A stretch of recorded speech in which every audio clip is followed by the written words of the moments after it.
Hello everyone and welcome to Adhyapak. आज हम शुरू करने जा रहे हैं एक्सरसाइज 1.2 क्लास 12th मैथ्स की। ठीक है, एक्सरसाइज इससे पहले के सारे एग्जांपल्स और एक्सरसाइज 1.1 का आपको लिंक डिस्क्रिप्शन में मिल जाएगा, आप चेक करना चाहो तो कर सकते हो। इस वीडियो में मैं कोशिश करूँगा कि पूरी एक्सरसाइज ले लूँ और कॉन्सेप्ट्स में पहले ही समझा चुका हूँ, तो फास्ट चलेंगे। तो बिना किसी देरी के शुरू करते हैं। और हाँ, डिस्क्रिप्शन में टाइम स्टैम्प्स भी हैं, आप किसी भी क्वेश्चन पे जंप करना चाहो तो आप कर सकते हो। अब शुरू करते हैं।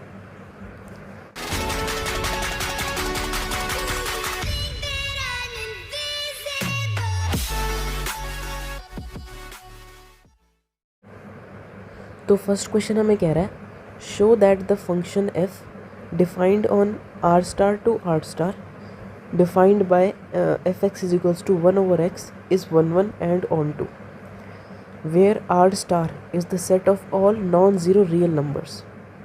ओके, अभी ये क्वेश्चन यहीं तक पढ़ना है हमें, वो सेकंड पार्ट है, बाद में देखेंगे।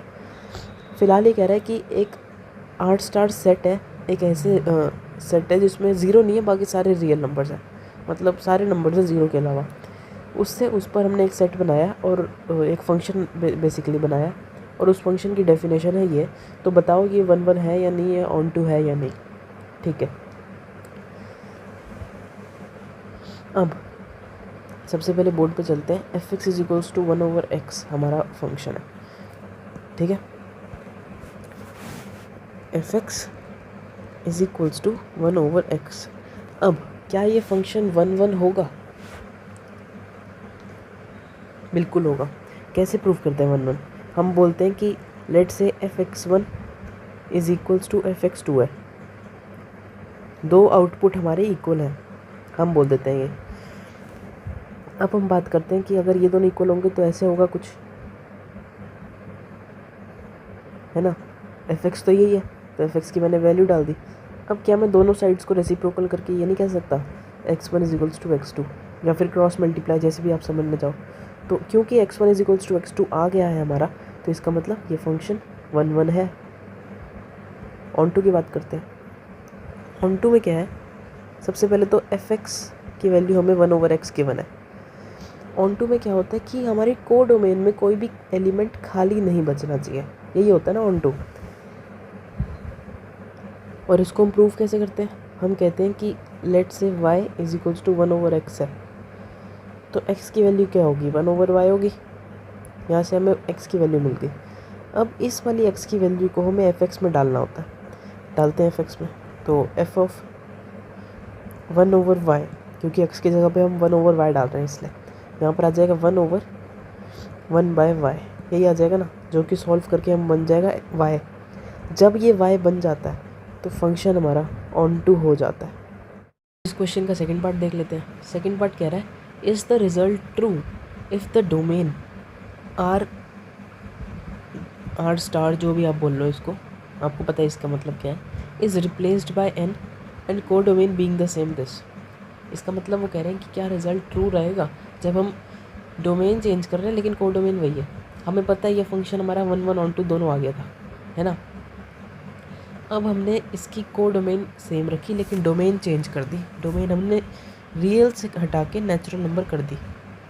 क्या अब भी ये 1 और ऑन टू है? सबसे पहली चीज़ तो यार आपको बोर्ड पे ही मैं समझाता हूँ। fx हमारा है 1/x from n to r star. ठीक है, अब यहाँ पर अगर मेरे को 1 का चेक करना है, फिर मैं क्या करूँगा, वही राम घाता, fx1 is equals to fx2, 1/x1 is equals to 1/x2। ये कंडीशन तो अब भी ट्रू है कि x1 is equals to x2 है, ये कंडीशन अब भी ट्रू है, इसमें कोई फ़र्क नहीं आने वाला, हमने देख लिया ना क्यों। लेकिन तो इसका मतलब क्या हुआ, सबसे पहले तो कि ये 1 है, लेकिन क्या ये ऑन टू है? ऑन टू ये नहीं है, पता है क्यों? क्योंकि नेचुरल नंबर हमेशा पॉजिटिव होते हैं। तो क्या ये फंक्शन अब ऑन टू है, ये चेक करना है हमें। तो ऑन टू ये फंक्शन नहीं है, क्योंकि नेचुरल नंबर हमेशा पॉजिटिव होते हैं। तो अगर मैं इसका ग्राफ बनाने की कोशिश करूँ ना, मतलब डायग्राम, जो भी आप इसे कहते हो, तो इसमें सिर्फ नेचुरल नंबर होंगे 1 2 3 4। तो इसमें तो रियल स्टार है, मतलब कि ज़ीरो नहीं है, बाकी सारे हैं, मतलब -1 माइनस के भी सारे नंबर होंगे। लेकिन इनका जब मैं रेसिप्रोकल करूँगा ना 1/x, इनका जब निकालूंगा तो 1 पॉजिटिव है, x पॉजिटिव है, तो 1/x क्या कभी नेगेटिव हो सकता है? नहीं हो सकता कभी भी नेगेटिव। लेकिन यहाँ पर तो नेगेटिव नंबर भी बैठे पड़े हैं, इस सेट में बैठे पड़े हैं और खाली छूट गए। इनके साथ कभी रिश्ता नाता नहीं बनाएंगे वो, क्योंकि वो नंबर खाली छूट गए, इसलिए ये फंक्शन ऑन टू नहीं है। और वो पूछ रहे थे क्वेश्चन में हमें, क्या रिज़ल्ट आपका बदलेगा? तो बिल्कुल बदलेगा रिज़ल्ट यार। देखो, इज़ द रिज़ल्ट ट्रू? नहीं, no, result is not true. क्योंकि रेंज कोडोमेन में हमारे बैठे पड़े हैं नेगेटिव भी, लेकिन आपने यहाँ पर बोल दिया सिर्फ नेचुरल नंबर। नेचुरल तो हमेशा पॉजिटिव होते हैं, और पॉजिटिव का 1/x तो हमेशा पॉजिटिव होगा, तो नेगेटिव वाले यहाँ खाली बैठे रहेंगे यहाँ पर। तो क्या होगा भाई इनका? कुछ नहीं होगा। नेक्स्ट क्वेश्चन देखते हैं। तो सेकंड क्वेश्चन हमें कह रहा है, check the injectivity and surjectivity of the following functions. Injectivity का मतलब 1 1 चेक करो, और सर्जेक्टिविटी का मतलब ऑन टू चेक करो। यही है ना? ठीक है, कोई बड़ी बात नहीं है, एक एक करके करते हैं। सबसे पहला है from n to n f(x = x²। ठीक है, from n to n f(x = x²। ये हमारा सेकंड का फर्स्ट पार्ट है। From n to n f(x = x²। 1 1 की बात कर सबसे पहले 1 1 की बात करते हैं हम। 1 1 के लिए क्या है? f(x1) = f(x2) है।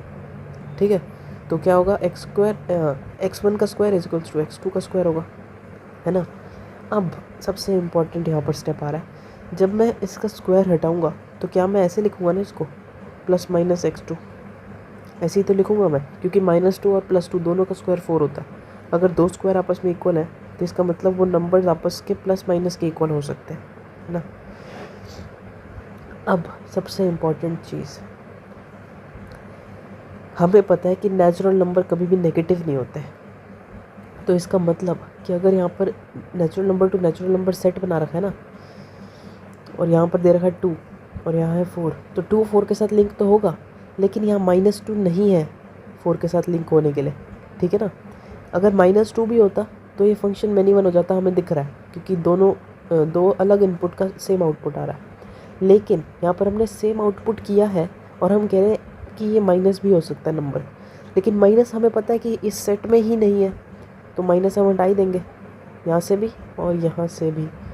इसका मतलब क्या हुआ कि x1 = x2 होगा। आप ब्रैकेट में लिख सकते हो, because no negative numbers are in natural numbers. ठीक है, अब ऐसे लिख दो और ये आपका आंसर हो जाएगा कि ये 1 1 है, क्योंकि ये कंडीशन आ गई। अब ऑन टू की बात करते हैं। ऑन टू में क्या है कि f(x = x²) है। ठीक है, अब हमें क्या करना है कि हम लिखेंगे y = x² और x की वैल्यू हम इधर से निकाल लेंगे, जो कि होगी +-√y। अब फिर वही कहूँगा मैं कि हम यहाँ पर माइनस नहीं है, और अगर आप माइनस ले भी लो तब भी कोई फ़र्क आने वाला है नहीं, तो मैं सीधा लिख रहा हूँ √y। अब मैं क्या करूँगा, इसमें मैं √y की वैल्यू डालूँगा। यहाँ पर दिखाता हूँ आपको। f(√y) क्या होगा? f(√y) होगा √y का होल स्क्वायर, जो कि है y। इसके अलावा कोई और कंडीशन नहीं बनी, -y नहीं आ सकता, इसीलिए ये फंक्शन ऑन टू होगा। बस इतना ही था। फर्स्ट पार्ट हो गया हमारा। सेकंड पार्ट क्या कह रहा है? फंक्शन सेम रखो, बस n की जगह पे z कर दो। ठीक है, z का मतलब सेट ऑफ ऑल इंटीजर्स। तो सेकंड का सेकंड पार्ट हम कर रहे हैं। f(x) x² ही है, मगर इस बार फंक्शन z to z है। क्या ये फंक्शन 1 1 और ऑन टू होगा? 1 1 के लिए वही कलेश, f(x1 = f(x2) कर लेंगे। ठीक है, अब यहाँ पर हम लिख सकते हैं x1 का स्क्वायर = x2 का स्क्वायर। अब जब यहाँ पर मैं स्क्वायर हटाऊंगा ना, तो +- दोनों आएंगे। क्यों आएंगे +- दोनों? क्योंकि इंटीजर्स नेगेटिव भी होते हैं। अगर मैं इधर इनका बनाना चाहूँ ना, तो इंटीजर्स की बात हो रही है यहाँ पर। इंटीजर्स का मतलब -2, -1 0 1 2, ये सारी चीज़ें इसमें होंगी और आंसर में ये सारी चीज़ें इसमें होंगी और आंसर में भी हमारा यहाँ पर होगा इंटीजर टू इंटीजर है तो -1 0 1 4 6 सारे इंटीजर्स होंगे। ठीक है, अब हमें पता है इसका स्क्वायर यहाँ जाएगा, इसका स्क्वायर यहाँ जाएगा, इसका स्क्वायर यहाँ जाएगा, इसका स्क्वायर यहाँ जाएगा, इसका स्क्वायर यहाँ जाएगा। सबसे पहली चीज़ इस डायग्राम से हमें क्लियर हो रही है कि ये फंक्शन मैनी वन है ना, और यहाँ पर हमारी कंडीशन भी सेटिस्फाई नहीं हुई। कंडीशन होती है x1 = x2, इसके अलावा कुछ भी नहीं। अगर माइनस प्लस माइनस आ गया तो भी वो कंडीशन फेल हो गई। ठीक है, तो ये 1 1 तो नहीं है, डायग्राम से भी पता लग गया है। ऐसे भी ऑन टू है क्या? ये ऑन टू ये नहीं है। क्यों? क्योंकि -1 कोडोमेन में खाली बैठा पड़ा है, किसी नंबर का स्क्वायर नहीं है वो। ऐसे ही -2 -3 माइनस के सारे नंबर खाली बैठे पड़े, तो ये ऑन टू भी नहीं है। बस इतना ही था। थर्ड पार्ट देखते हैं। थर्ड पार्ट हमें कह रहा है सेम फंक्शन सेम रखो, बस सेट बदल के रियल नंबर पे ले आओ। क्या अब ये ऑन टू और 1 1 होगा? देखते हैं। fx = x² ही है फ्रॉम r to r। ठीक है, अब भी ये फंक्शन ऑन टू तो नहीं होगा। सेकंड पार्ट का रीज़न इसमें भी वैलिड है। क्यों? क्योंकि रियल नंबर्स में यहाँ पर रियल नंबर गिवन है, इसका मतलब यहाँ -1 -2 ये सब भी होंगे और प्लस भी होंगे। ठीक है ना। अब -1 वाले किसी के भी स्क्वायर नहीं होते। ठीक है ना, किसी भी हम नंबर का स्क्वायर करते हैं, किसी भी रियल नंबर का जब हम स्क्वायर करते हैं वो पॉजिटिव ही आता है या फिर 0 आता है, वो माइनस कभी नहीं आ सकता। इसलिए ये कोडोमेन में खाली बैठे रहेंगे, इसलिए ऑन टू तो ये नहीं है। इसका आप रीज़न यही लिख सकते हो कि ये दोनों नंबर खाली बैठे पड़े या फिर सारे नेगेटिव नंबर खाली बैठे पड़े। ठीक है, क्या ये फंक्शन 1 1 है? 1 1 कैसे होगा ये आप बताओ। यहाँ पर -1 और 1 दोनों होंगे क्योंकि दोनों रियल है, दोनों का स्क्वायर 1 होगा कि नहीं? तो ये मैनी 1 नहीं हो गया? ऑफ कोर्स मैनी 1 हो गया। यही आप एग्जांपल दे सकते हो, f of -1 = f of 1 है = 1, तो ये मैनी 1 हो गया। फोर्थ एग्जांपल देखते हैं। फोर्थ एग्जांपल कह रहा है natural to natural fx = x³। ठीक है, ये भी बहुत आसान है। fx = x³ और नेचुरल टू नेचुरल जा रहे हैं इस बार हम। ठीक है ना, नेचुरल नंबर मतलब 1 2 3 4 एंड सो ऑन। ठीक है, इनके सेट पे हमें एक फंक्शन दिया x³। बताओ ये 1 1 है या ऑन टू है, क्या है ये? ठीक है, हमें पता है कि अगर हम 1 लेंगे तो उसका क्यूब 1 आएगा, जब हम -1 लेंगे तो उसका क्यूब -1 ही आएगा। ठीक है ना, तो यहाँ पर अगर मैं सीधी तरीके से बात करूँ ना, तो नेचुरल नंबर में हमारा -1 पहली बात नहीं होगा। ठीक है, मैंने गलती से बोल दिया था, आई am so sorry. Natural number में -1 नहीं होगा, इसका मतलब यहाँ पर हमारे नंबर्स होंगे 1 2 3 4 एंड सो ऑन। ऐसे ही दूसरे सेट में भी यही होगा 1 2 3 4 एंड सो ऑन, सारे होंगे। इसका जब हम क्यूब करेंगे तो ये यहाँ पर आएगा, 2 का क्यूब आएगा हमारा 8, जो कि कहीं नीचे जाके होगा। समझ गए? ये सारे नंबर खाली छूट गए हैं, 2 3 4, ये किसी के भी क्यूब नहीं है, किसी नेचुरल नंबर के क्यूब नहीं होते ये। और क्योंकि ये कोडोमेन में खाली हमारे छूट गए, ऑन टू ये नहीं है। ऑन टू तब होता है जब यहाँ पर कुछ खाली ना छूटता, ये तो बड़े सारे नंबर खाली छूट रहे हैं। अब 1 1 की बात करते हैं। क्या कोई दो नंबर एक ही नंबर से लिंक बना सकते हैं? आप खुद देखो। ऑन टू हमारा हो गया प्रूफ। 1 1 के लिए आप सीधा वही कर लो टेस्ट। यहाँ पर fx1 = fx2 है। ठीक है, अब मैं लिख सकता हूँ x1 का क्यूब = x2 का क्यूब। अब अगर आपने कभी ध्यान दिया हो इन चीज़ों पे, तो जब हमारी पावर ऑड होती है ना, तो हम बिना साइन वाइन लगाए सीधा पावर को हटा देते हैं और लिख देते हैं x1 = x2। जब पावर इवन होती है तब प्लस माइनस आता है, ऑड में नहीं आता प्लस माइनस। ठीक है ना, तो सीधा इसके अलावा हम ये लिख सकते हैं। और सीधी क्योंकि ये कंडीशन आ गई इसलिए ये फंक्शन 1 1 होगा। नोट आप करते रहो साथ में, ठीक है? ये 1 1 होगा। नेक्स्ट क्वेश्चन, फंक्शन वही रखो, सेट बदल के इंटीजर ले आओ। ठीक है, फंक्शन वही, set integer. Fifth part, F x is equals to X cube ही होगा अब भी, बट इस बार इंटीजर टू इंटीजर। ठीक है, इंटीजर नेगेटिव भी होते हैं पॉजिटिव भी, पहली बात। तो मैं एक बार यहाँ पर डायग्राम तैयार कर लूँ। -1 0 1 2 4 ही ले लेते हैं, और यहाँ पर ले लेते हैं -1 0 1 2 एंड सो ऑन, ऐसे बहुत सारे होंगे। अब क्यूब किसी इंटीजर का, इसका क्यूब माइनस ही होगा, इसका क्यूब 0 होगा, इसका क्यूब 1 होगा, इसका क्यूब होगा 8 कहीं यहाँ बैठा होगा। ठीक है, साफ साफ हमें दिख गया कि 2 किसी का क्यूब नहीं है।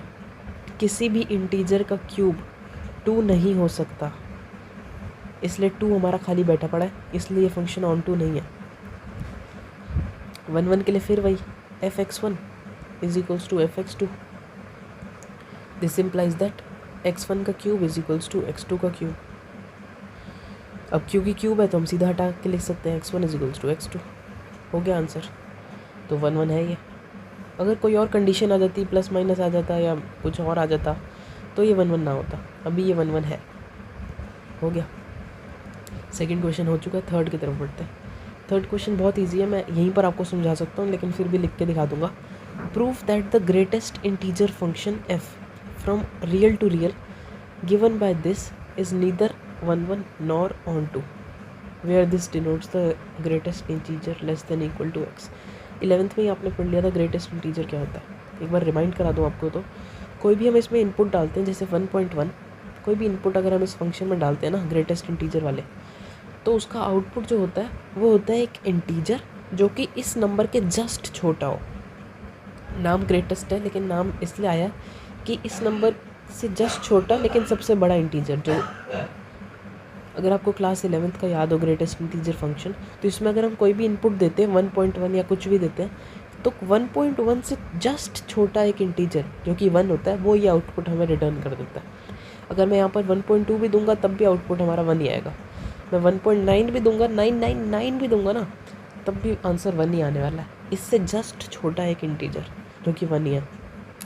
यहाँ पर हमें देखते ही ये चीज़ पता लग गई कि ये 1 1 तो नहीं है, क्योंकि बहुत सारे इनपुट्स के सेम आउटपुट आ रहे हैं। तो 1 1 तो ये फंक्शन नहीं है, रियल नंबर का है, इसलिए मैंने ये सारे पॉइंट भी ले लिए। ऑन टू की अगर हम बात करें तो ऑन टू में क्या है यार, देखो वो कह रहे हैं रियल टू रियल, ये भी रियल, ये भी रियल, लेकिन आपको पता है कि ग्रेटेस्ट इंटीजर फंक्शन हमेशा एक इंटीजर ही रिटर्न करता है। तो अगर रियल नंबर में यहाँ पर 1.1 बैठा हुआ ना, तो कोई भी इससे रिश्ता नहीं जोड़ेगा अपना। कोई भी ऐसा नंबर नहीं आ सकता जो कहेगा मेरा ग्रेटेस्ट इंटीजर ये है। नहीं, ये तो खुद इंटीजर नहीं है, ग्रेटेस्ट इंटीजर कहाँ से बनेगा। ठीक है ना, तो ये खाली बैठा होगा हमारी कोडोमेन पे, इसलिए ये फंक्शन ऑन टू नहीं है। यहाँ पर खाली बंदे बैठे पड़े हैं, 1 1 ये नहीं है। ठीक है ना, आपको मैं रीज़न बता ही चुका हूँ। ऐसे ही फोर्थ वाला हमारा हो जाएगा। फोर्थ वाला क्या कह रहा है, show that the modulus function f from r to r given by this is neither 1 1 nor onto. Modulus function करता क्या है, अगर मैंने -1 दे दिया इसको मॉड में, तो ये 1 रिटर्न कर देगा। मतलब नेगेटिव को पॉजिटिव करता है और पॉजिटिव को कुछ नहीं कहता। 1 बैठा पड़ा तो 1 ही रिटर्न कर देगा। रियल टू रियल है, इसका मतलब पॉइंट वाले भी इंक्लूड हो सकते हैं। ठीक है ना। अब ये 1 1 क्यों नहीं है, पहली बात तो ये 1 1 ये इसलिए नहीं है ना, क्योंकि अगर मैं 1 को इस फंक्शन में डालूंगा ना तो आंसर 1 मिलेगा। मैं -1 को डालूंगा तब भी आंसर 1 मिलेगा। तो दो अलग इनपुट पे जब सेम आउटपुट आ जाए तो फंक्शन 1 1 नहीं रहता मेरे भाई, फंक्शन बन जाता है मैनी 1। तो 1 1 तो ये नहीं है, मैनी 1 है ये। क्यों मैनी 1 है, क्योंकि दो इनपुट पे यार सेम आउटपुट आ रहा है, पहली बात बस यही है। ऑन टू की अगर हम बात करें तो ये हमारा रियल टू रियल जा रहा है। रियल में तो नेगेटिव नंबर भी होते हैं, है ना। अगर ये दो ऐसे सेट है रियल टू रियल, तो इस वाले सेट में तो -1 -2 भी बैठे होगा, है ना। लेकिन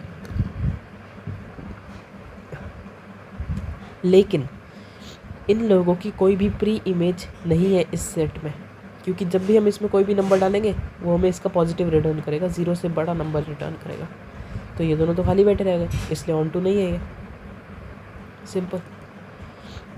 अगर आपको कभी प्रूव करना हो ना, एक और बड़ी एग्ज़ाम के ओरिएंटेड बात है ये, कभी आपको प्रूव करना हो कि 1 1 नहीं है, तो आप उसका एग्जाम्पल दे दो, आपको कोई भी राम गाथा पढ़ने की ज़रूरत नहीं है। अगर आपको प्रूव करना है कि ऑन टू नहीं है, तो आप उसका एक और एग्जाम्पल दे दो, आपको कुछ और करने की ज़रूरत नहीं है। लेकिन अगर आपको प्रूव करना है कि 1 1 है तो आप क्या करो, fx1 is equals to fx2 और फिर नीचे कर करके x1 is equals to x2 ले आओ।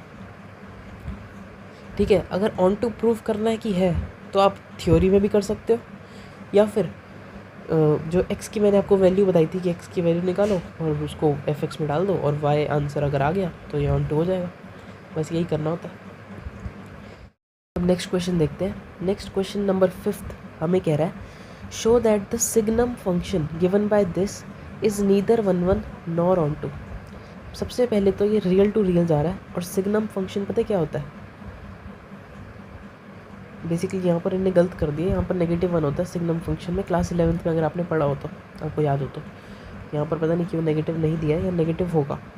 ठीक है, और अगर नहीं भी है, होगा वैसे 101% होगा। अगर नहीं भी, अगर ये फंक्शन हमें गिवन है ना, तब भी ये फंक्शन 1 1 और 2 नहीं होगा। ये आप खुद ट्राई करना चाहो तो कर लो, क्योंकि बहुत आसान है। नहीं होता तो क्वेश्चन देख लो, मैं समझा ही रहा हूँ क्यों नहीं होगा। सबसे पहले तो मैं इसको कॉपी पेस्ट मार दूँ।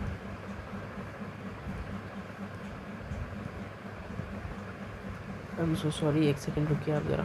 हाँ जी, तो fx इज इक्वल्स टू एक बड़ा सा डेफिनेशन कि x होता है, ओ सॉरी 1 होता है जब x हमारा ग्रेटर देन 0 है तो, इक्वल टू 0 है तो 0, और स्मॉलर देन 0 है तो -1। आप खुद मेरे को एक बात बताओ, जब रियल टू रियल फंक्शन जा रहा है तो उसकी कोडोमेन में कितने सारे नंबर होंगे। लेकिन इसने पता है यहाँ पर क्या लिख दिया, यहाँ पर लिख दिया कि इनपुट कुछ भी डालो तुम, रियल में से कुछ भी इनपुट इस फंक्शन में डाल दो, आंसर तुम्हारा या तो 1 आएगा या 0 आएगा या -1 आएगा। इसके अलावा कुछ आंसर नहीं आ सकता, या तो 1 या 0 या -1। अगर आपने जो नंबर डाला है वो 0 से बड़ा है तो 1 आंसर कर देगा ये, अगर 0 है वो तो 0 ही भेज देगा, अगर 0 से छोटा नंबर आपने डाल दिया तो -1 आपको रिटर्न कर देगा। ठीक है, लेकिन लेकिन लेकिन मैं आपको डायग्राम से अगर आपको समझाऊँ, यहाँ पर बैठे अनगिनत नंबर -1 -2 0 1 2 और भी बड़े सारे खेल रहे हैं। यहाँ पर बैठे हैं सेम -1 -2 0 1 2 और भी बहुत सारे नंबर्स। लेकिन इस फंक्शन ने क्या कह दिया, अगर -1 है, देखो 0 से छोटा है, हाँ भाई तो -1 के साथ जोड़ दो। -2 है, 0 से छोटा है, -1 के साथ ही जोड़ दो। 0 है, 0 के साथ जोड़ दो। 1 है, 1 के साथ जोड़ दो। 2 है, क्योंकि 0 से बड़ा है तो फिर से 1 के साथ जोड़ दो। इसका मतलब कोडोमेन में ये और ऐसे कई सारे नंबर खाली बैठे रहेंगे, इसलिए ये फंक्शन ऑन टू नहीं होगा। अब क्या है, फंक्शन 1 1 है हमारा? बिल्कुल नहीं है 1 1। क्यों? क्योंकि -2 और -1 सेम आउटपुट दे रहे हैं, जो कि है -1। -2 भी हमारा यही आउटपुट दे रहा है, -1 भी हमारा यही आउटपुट दे रहा है, 1 भी हमारा यही आउटपुट दे रहा है, 2 भी दे रहा है, और ऐसे ही 3 भी हमारा यही आउटपुट देगा, 4 भी यही देगा, 1 ही देगा सारे आउटपुट। तभी ये फंक्शन हमारा 1 1 भी नहीं है, ये मैनी वन फंक्शन है। बस इतना ही था इस क्वेश्चन में। एग्जाम्पल दे दो, क्योंकि नहीं प्रूफ करना तो एग्जाम्पल दे सकते हैं। Okay, 5th question, let a be this set and b be this set, let f be this function, show that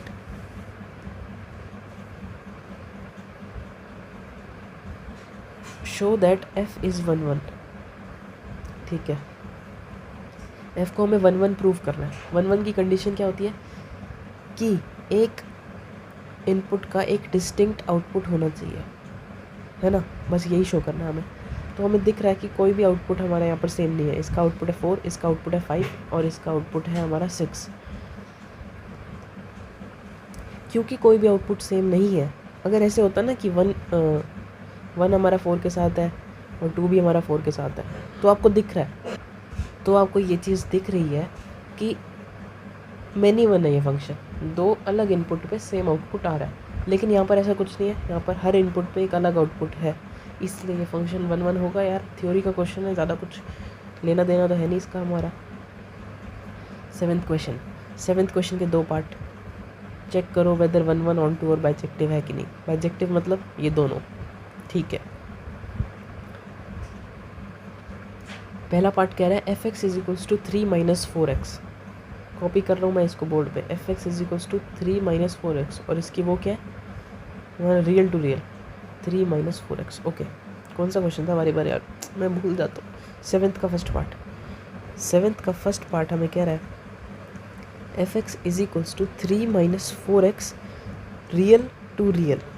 ठीक है, 1 की अगर हम बात करें तो 1 का क्या है, F x one is equals to f x two. This implies that 3 minus 4x1 is equals to 3 minus 4x2। This implies that minus 4x1 is equals to minus 4x2। अगर आप 3 को एक साइड पे ले आओगे तो 3 माइनस 3 0 हो जाएगा। ठीक है, तो ये आ गया स्टेप।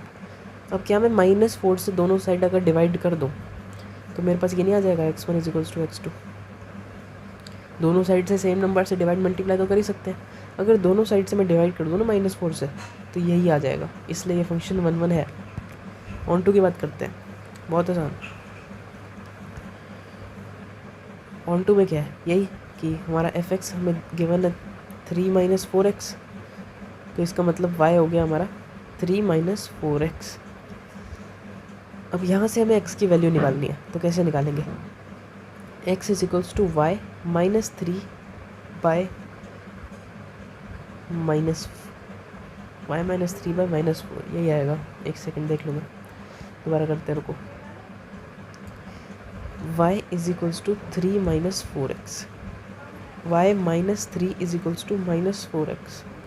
हाँ, तो x is equals to minus y minus 3 divided by 4, यही आ गया ना। अब इस x को हमें इस एफ एक्स में डालना है, डाल देते हैं। तो f ऑफ माइनस, तो f ऑफ, एक सेकेंड, तो f of minus y minus 3 divided by 4 कितना होगा, 3 माइनस 4, यही सेम चीज़ कॉपी कर रहा हूँ मैं, बस और कुछ नहीं कर रहा, ये है। और अगर इसकी वैल्यू y आ गई तो ये फंक्शन हमारा ऑन टू होगा। माइनस यहाँ पर भी है, माइनस यहाँ भी है, तो मैं बाहर ले आता हूँ माइनस को। तो 3 plus 4 divided by y minus 3 divided by 4, मतलब मल्टीप्लाई बाय डिवाइड बाय, देख लो। ठीक है, यही होगा। अब 4 से 4 कट जाएगा हमारा, और यहाँ बचेगा हमारा 3 प्लस y माइनस 3, जिसका आंसर है y। क्योंकि ये चीज़ y आ गई, इसका मतलब ये फंक्शन ऑन टू है, और कुछ भी नहीं इस क्वेश्चन में। ओके, यही फर्स्ट पार्ट था, हो गया। सेकंड पार्ट देखते हैं। सेकंड पार्ट हमें कह रहा है real to real f x is equals to 1 plus x square. बहुत ही आसान, दिखने में शायद आप घबरा जाओ क्योंकि आप पहली बार कर रहे हो, लेकिन है नहीं इतना मुश्किल है। 1 एफ एक्स क्या था, मैं भूल जाता हूँ यार, 1 प्लस एक्स स्क्वायर था आई गेस, एक बार दोबारा देख लो। हाँ, 1 प्लस एक्स स्क्वायर। अब 1 की बात करते हैं। सबसे पहले कलर बदल लेता हूँ मैं। तो f x one is equals to f x two, आप ऐसे लिख दो लेट करके, हर इक्वेशन के आगे लेट लिख दिया करो। ठीक है, मतलब हर के आगे, हर ऐसी के आगे। ठीक है, तो लेट ये इक्वल है, इसका मतलब क्या हुआ, 1 plus x one square is equals to 1 plus x two square हो गया। 1 से 1 कैंसिल, बचा कितना, x1 square is equals to x2 square, जिसका आंसर आता है x1 is equals to plus minus x2। अब क्योंकि सीधा हमारे पास x1 is equals to x2 नहीं आया, प्लस माइनस की कंडीशन भी तोड़ रही है। ठीक है, तो क्योंकि आया इसलिए ये फंक्शन 1 1 नहीं होगा। ठीक है, 1 1 ये फंक्शन नहीं होगा, पहली बात। अब अगर हम यहाँ पर ऑन टू की बात करते हैं, तो ऑन टू की अगर हम बात करें ना, तो यार एक क्वेश्चन पे तुम दोबारा से गौर करो। क्वेश्चन कह रहा है रियल टू रियल, मतलब कि कोडोमेन में नेगेटिव नंबर्स भी हैं। क्लियर है यहाँ तक बात? बिल्कुल नेगेटिव नंबर है क्योंकि ये रियल है। ठीक है ना, इस रियल नंबर्स में हमारे नेगेटिव नंबर्स भी हैं, यहाँ तक बात क्लियर है। मगर हमारा ये फंक्शन क्या कह रहा है, F x is equals to 1 plus x square. 1 plus x square कभी भी एक नेगेटिव नंबर रिटर्न नहीं करेगा। ठीक है ना, क्यों नहीं करेगा, क्योंकि यहाँ पर पहली बात तो एक्स स्क्वायर है, ये मैक्स टू मैक्स 0 हो सकता है, लेकिन उसमें भी हम 1 जोड़ रहे हैं, तो हमेशा ये पॉजिटिव ही होगा, 0 भी नहीं होगा ये। इसकी मिनिमम वैल्यू ही 1 है, हमें दिख रही है। अब क्योंकि ये कभी नेगेटिव नहीं कर सकता रिटर्न, तो इसका मतलब कि कोडोमेन में जो नेगेटिव नंबर्स बैठे पड़े हैं ना, -1 -2, क्योंकि रियल है कोडोमेन, तो इसमें जो ये नंबर्स बैठे पड़े ये हमेशा खाली रह जाएंगे, इसलिए ये फंक्शन ऑन टू नहीं होगा।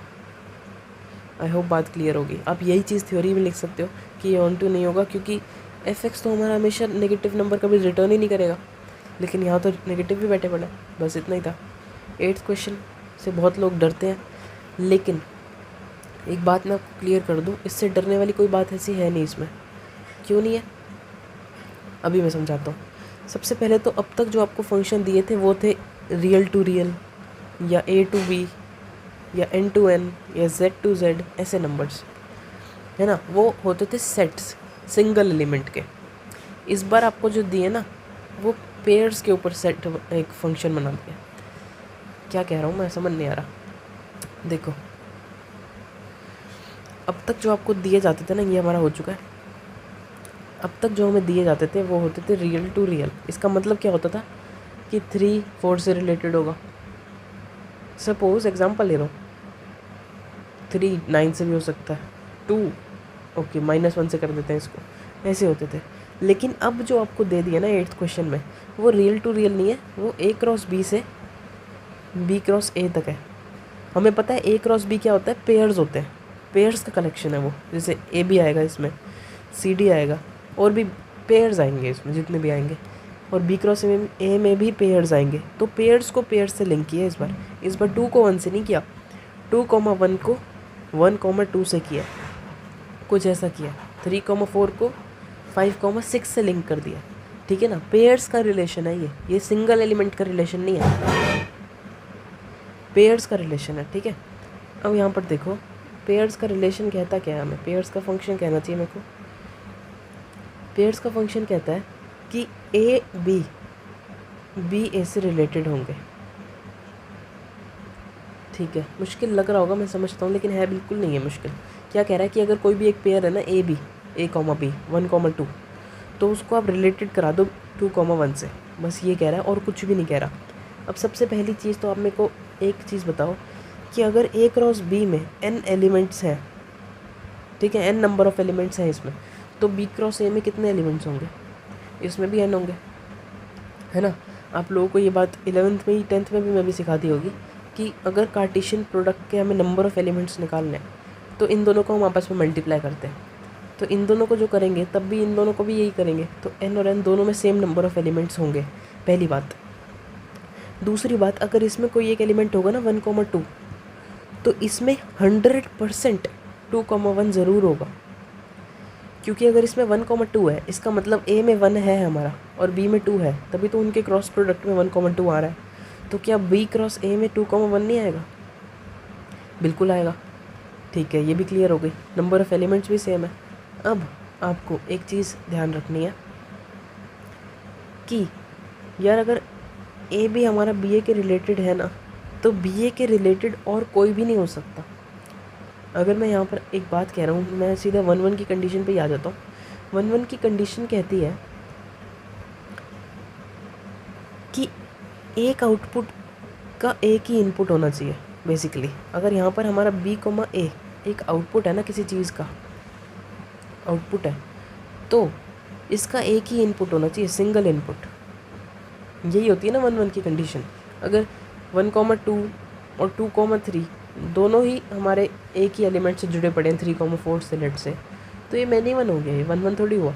लेकिन यहाँ पर आपको कह दिया है कि अगर 3,1 है, 3,4 अगर है, तो उसका इनपुट 100% 4,3 ही होगा। ये मैं आपको समझा चुका हूँ अभी, ठीक है। क्योंकि इसका एक सिंगल इनपुट है, इसलिए फंक्शन 1,1 होगा। पहली बात तो ये। दूसरी बात, ऑन टू ये होगा, बिल्कुल ऑन टू होगा। अब देखो ऑन टू क्यों होगा, हमें कुछ भी लिखने की ज़रूरत नहीं है। यहाँ पर एक हमने क्वेश्चन किया था, एक सेकेंड, हाँ ये वाला, कि अगर कोई फंक्शन, एक सेकेंड, कि अगर कोई फंक्शन है इक्वल सेट्स पे, मतलब इसमें भी 3 है और इसमें भी 3 है, और वो 1,1 हमें गिवन है कि 1,1 है, तो वो ऑन टू होगा। ये आप एकदम थ्योरम की तरह याद कर लो इस चीज़ को। ये बात हमेशा ट्रू रहेगी कि अगर कोई एक फंक्शन 2 सेट्स पे है जिनमें सेम नंबर ऑफ एलिमेंट्स हैं और वो 1 1 है फंक्शन, तो वो फंक्शन ऑन टू हमेशा होगा। ठीक है ना, यही चीज़ हम कर रहे हैं, यही चीज़ तो हम यहाँ पर कर रहे हैं। हमने 1 1 प्रूव कर दिया कि यार अगर एक आउटपुट आया तो वही से उसका इनपुट एक ही होगा।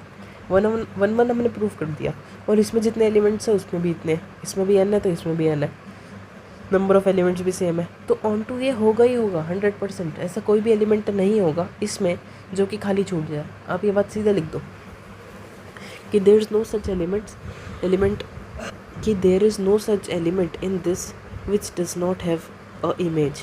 ऐसे आप लिख दो, आपका काम ख़त्म। नेक्स्ट क्वेश्चन देखते हैं हम।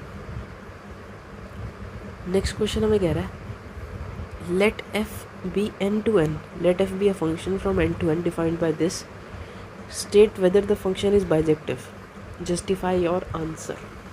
थ्योरी क्वेश्चन, फिर से जस्टिफाई आप मैथ्स के टर्म्स में कर सकते हो, बट थ्योरी आपको ज़रूर करनी पड़ेगी, ये चैप्टर ही पूरा थ्योरी वाला है। ठीक है, सबसे पहली चीज़ मैं फंक्शन आपको बोर्ड पे कॉपी करा देता हूँ। फंक्शन कह रहा है f n is equals to n + 1/2 और n/2, अगर n ऑड या इवन है तो। ठीक है, तो f x is equals to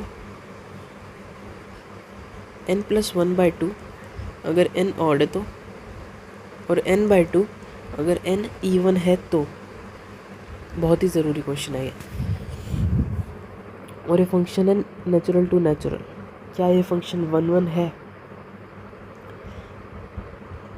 और क्या ये फंक्शन ऑन टू है हमारा। ठीक है, लेट्स से हमारा, हम सबसे पहले 1 1 का टेस्ट करते हैं। 1 1 की अगर हम बात करते हैं तो सबसे पहले फंक्शन पर नोट करो एक बार कि अगर कोई हम इसमें ऑड नंबर डाल रहे हैं तो ये उसमें 1 जोड़ के 2 से डिवाइड कर देता है, और अगर हम कोई इसमें इवन नंबर डाल रहे हैं तो ये डायरेक्ट उसको 2 से डिवाइड कर देता है। अगर मैं बात करूँ कि कोई भी अगर मैं 2 नंबर उठाऊँ 50, लेट से मैंने 50 उठाया, तो ये 50 का मेरे को रिटर्न करेगा 25। बिल्कुल ठीक है ना बात, बिल्कुल ठीक है। अगर मैं उठाता हूँ 49, तो 49 का ये क्या करेगा, उसमें 1 जोड़ेगा और फिर 2 से डिवाइड कर देगा। मतलब उसको पहले ये इवन बनाएगा, 1 जोड़ेगा 50 बना देगा, फिर 2 से डिवाइड करके मुझे 25 ही रिटर्न कर देगा। इसका मतलब सेम आउटपुट 2 अलग इनपुट पे आ रहा है। तो 1 1 कैसे होगा ये मैनी 1 हो गया।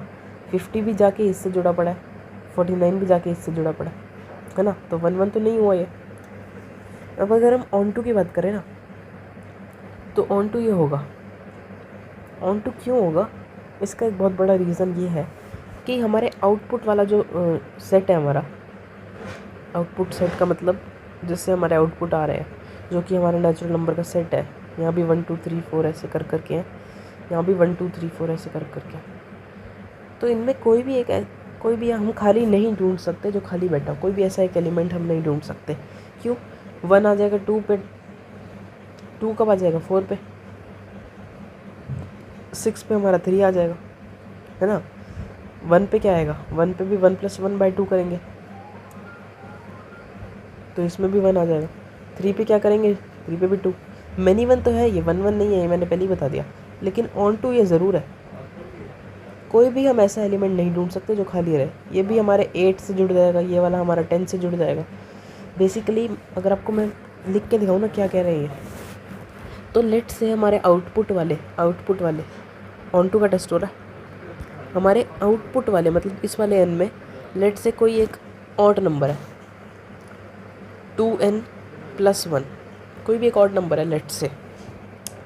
इस ऑड नंबर का जो हमारा 3 है या 1 है या 5 है, इसका हमेशा एक प्री इमेज ज़रूर होगी। क्यों होगी प्री इमेज इसकी, हमें पता है 2n अगर +1 हमारे पास है ना, तो अगर हम इसका डबल कर दें जो कि होगा 4n + 2, अगर ये एक ऑड नंबर है तो ये भी एक ऑड नंबर होगा जो कि हमारे इस वाले n वाले सेट में होगा, हमारे डोमेन वाले सेट में ये होगा। और जब हम इसको डालेंगे ना इस फंक्शन में 4n + 2, तो ये हमें क्या रिटर्न करेगा, 2n + 1 ही तो रिटर्न करेगा। तो इसका मतलब कोई भी एक कोई भी ऐसा ऑड नंबर नहीं है इस सेट में जो खाली छूट जाए। अब बात करते हैं इवन की। लेट से एक नंबर है मेरे पास इवन 2n, तो क्या एक ऐसा नंबर नहीं होगा 4n जिसका आउटपुट होगा 2n? अगर मैं f ऑफ 4n करूँगा तो क्या मुझे रिटर्न करेगा? वो 2 से डिवाइड कर देगा, 2n रिटर्न कर देगा। तो इसका मतलब हर एक इवन नंबर का जो कि इस सेट में है, इस आउटपुट वाले, इस कोडोमेन वाले सेट में, हर एक इवन नंबर का प्री इमेज ज़रूर होगी और हर एक ऑड नंबर की भी प्री इमेज होगी। ठीक है ना, ये बात हमारी क्लियर हो गई। बस इतना ही था यार इस क्वेश्चन में, और कुछ ज़्यादा खास तो है नहीं। आपको अगर नहीं समझ आया, एक बार आप पीछे जाओ, इस क्वेश्चन को दोबारा देखो, आपको 101% समझ आएगा। ना समझ आया कमेंट करके बता देना मेरे को, कोई दिक्कत वाली बात नहीं है। और वीडियो अब तक पसंद आ रही है तो लाइक ज़रूर कर दो, ठीक है? लाइक से मेरे को मोटिवेशन मिल जाती है। सब्सक्राइब कर लो चैनल को अगर नए आए हो तो। बस यही कहना था मुझे। अब बढ़ते हैं आगे। 9th हमारा हो गया, जस्टिफाई भी हम कर चुके हैं।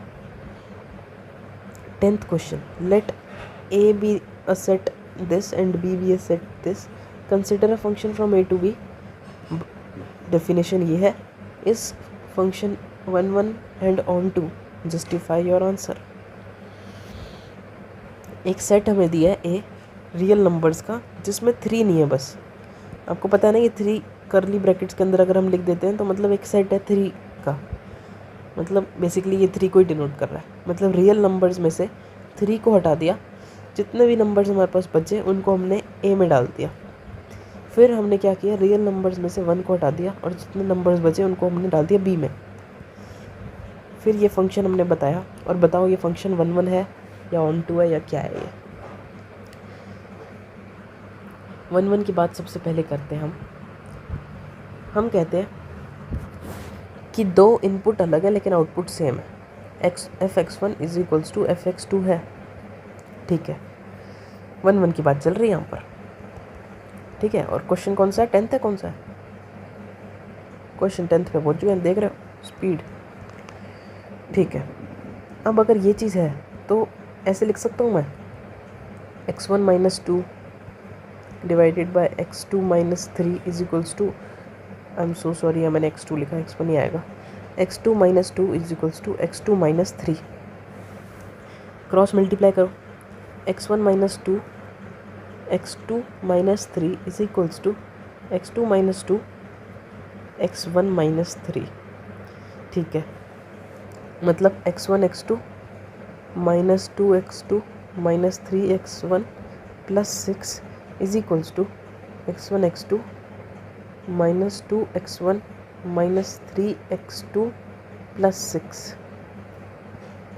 प्लस 6 से प्लस 6 गया, x1 x2 से x1 x2 गया, बचा क्या? बचा हमारे पास minus 2 x2 minus 3 x1 is equals to minus 2 x1 minus 3 x2।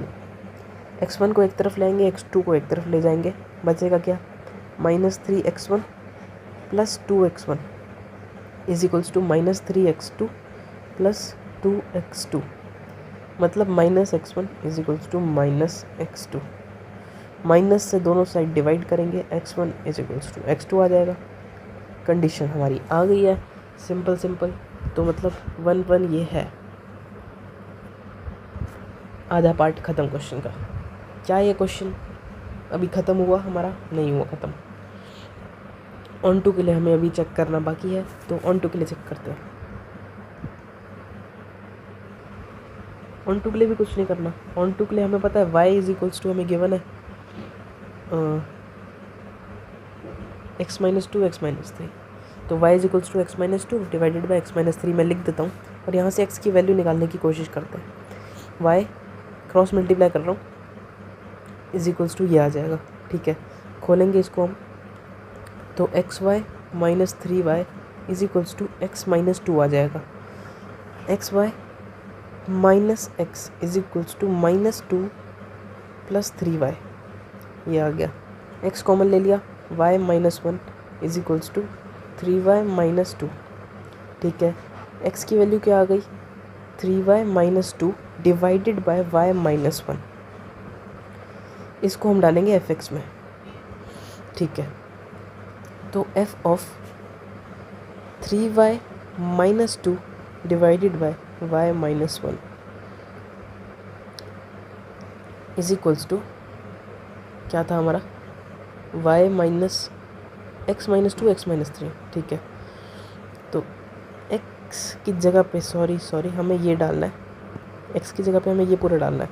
तो 3y minus 2 divided by y minus 1 minus 2 divided bye 3y minus 2 divided by y minus 1 minus 3। समझ रहे हो मैंने यहाँ पर क्या किया? मैंने यहाँ पर, ये थी हमारी डेफिनेशन, मैंने x की जगह पे जो हमारी y की टर्म्स में वैल्यू आई है ये वाली, ये डाल दी और कुछ भी नहीं किया, और यही करते आ रहे हैं हम अब तक। अब हमें इसको सॉल्व करना है, और अगर सॉल्व करने के बाद y आ जाता है बिना किसी कंडीशन के, तो हमारा फंक्शन ऑन टू होगा। देखते हैं, एलसीएम ले रहा हूँ मैं ऊपर, -2 y minus 1 divided by y minus 1, नीचे भी यही एलसीएम ले रहा हूँ, 3y minus 2 minus 3 y minus 1 divided by y minus 1। इस y माइनस 1 से ये वाला y माइनस 1 कैंसिल हो गया, ये हमारा मेन फ्रैक्शन है। अब सॉल्व करते हैं, 3y minus 2 minus 2y plus 2 divided bye 3y minus 2 minus 3y plus 3। ठीक है, क्या बचा, 3y में से 2y गया, बचा हमारा y, -2 और +2 तो गए, कैंसिल हो गए, तो कुछ नहीं बचा। नीचे आएगा हमारा 3y में से 3y गया, और -2 + 3 1 आता है, तो y/1 बच रहा है, मतलब तो इसको तो y लिख सकते हैं ना हम। इसका मतलब ये फंक्शन ऑन टू है। कितना आसान था, कुछ था इस एक्सरसाइज में? कुछ भी नहीं था। 11th और 12th क्वेश्चन भी बहुत ही ज़्यादा आसान है, अगर इतना आप कराए तो वो तो कुछ है ही नहीं आपके लिए। क्वेश्चन कह रहा है R f(x) = x की पावर 4,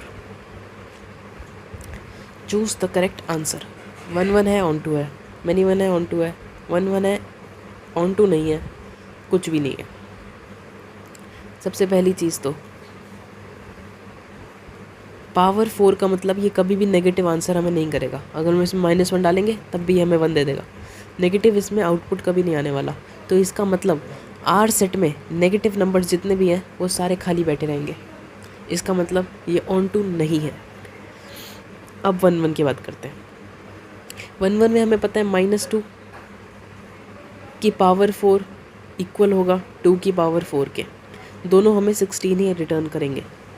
तो दो अलग इनपुट पे हमें सेम आउटपुट जब मिलता है तो वो फंक्शन 1 1 भी नहीं होता। इसका मतलब D option is the correct one. 11th question हो गया, 12th की तरफ बढ़ते हैं। 12th क्वेश्चन कह रहा है from R to R defined as this, choose the correct answer. ठीक है, 3x 1 1 की बात करें तो लेट्स से fx1 = fx2 है। इसका मतलब 3x1 = 3x2 होगा, तो इसका मतलब x1 = x2 होगा। ये फंक्शन 1 1 है। अब क्या ये ऑन टू है? ऑन टू के लिए क्या करना है? कुछ भी नहीं। लेट्स से y = 3x है, तो x कितना हो जाएगा, y/3। x को हम डाल देंगे fx में, है ना, तो हमारा क्या बचेगा, f of y/3 = 3 y/3, 3 से 3 कटेगा और यहाँ बचेगा हमारा y। तो इसका मतलब ये फंक्शन 1 1 और ऑन टू दोनों के दोनों है, दोनों का दोनों है। तो ऑप्शन कौन सा हो जाएगा, ऑप्शन ए। इसका ऑप्शन डी था। इतना ही था इस एक्सरसाइज में। अगर आपको ये वीडियो पसंद आई हो तो इस वीडियो को लाइक कर देना। नेक्स्ट वीडियो होने वाली है कॉम्पोजिशन ऑफ फंक्शंस और इन्वर्टेबल फंक्शंस पे, जो कि बहुत इंपॉर्टेंट टॉपिक है, मिस मत करना क्योंकि क्वेश्चन बोर्ड में इसी से आएगा। मिलता हूँ अगली वीडियो में। इस वीडियो को लाइक कर दो, सब्सक्राइब कर लो मेरे चैनल को, कमेंट में डाउट पूछ लो। डिस्क्रिप्शन में अगली वीडियोस के लिंक्स भी हैं और इम्पोर्टेंट लिंक्स भी हैं, तो आप देख सकते हो देखना चाहो तो। Thanks for watching.